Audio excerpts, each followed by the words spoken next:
ایک گاؤں کے قریب ایک چھوٹا سا جنگل تھا جہاں کئی قسم کے جانور رہتے تھے۔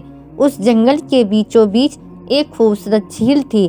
جھیل کے کنارے دو قریبی دوست خرگوش اور ہرن اکثر ملا کرتے تھے۔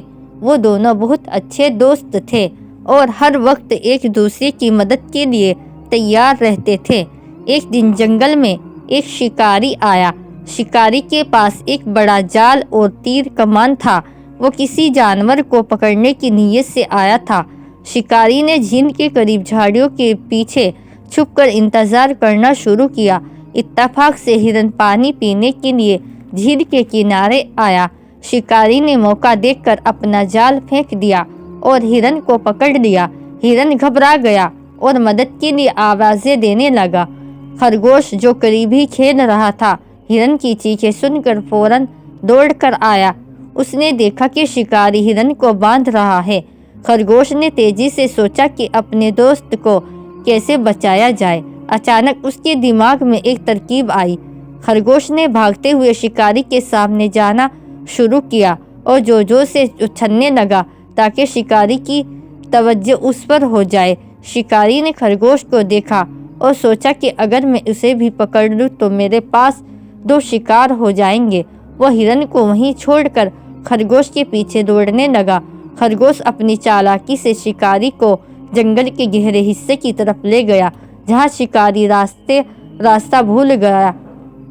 خرگوش نے موقع دیکھ کر شکاری کو دھوکہ دیا اور تیزی سے واپس جھیل کے پاس آیا۔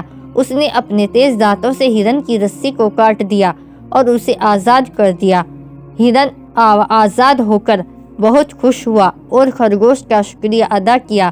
انہوں نے ایک دوسرے کو گلے لگایا اور وعدہ کیا کہ ہمیشہ ایک دوسرے کے ساتھ رہیں گے۔ شکاری جو جنگل میں راستہ بھول چکا تھا، خالی ہاتھ گاؤں واپس چلا گیا۔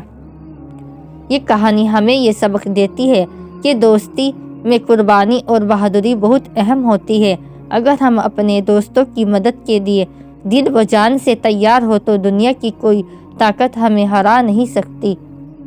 یہ کہانی دو قریبی دوستوں خرگوش اور ہرن کی ہے۔ مثال دوستی اور قربانی کی ہے۔ کہانی جنگل میں رہنے والے ان دونوں جانوروں کے گرد گھومتی ہے جنہیں ایک شکاری کی چالاکی کا سامنا کرنا پڑتا ہے۔ جب شکاری ہرن کو جال میں پھنسا لیتا ہے تو خرگوش اپنی ذہانت اور بہادری سے اپنے دوست کو بچانے کے لیے اپنی جان خطرے میں ڈال دیتا ہے۔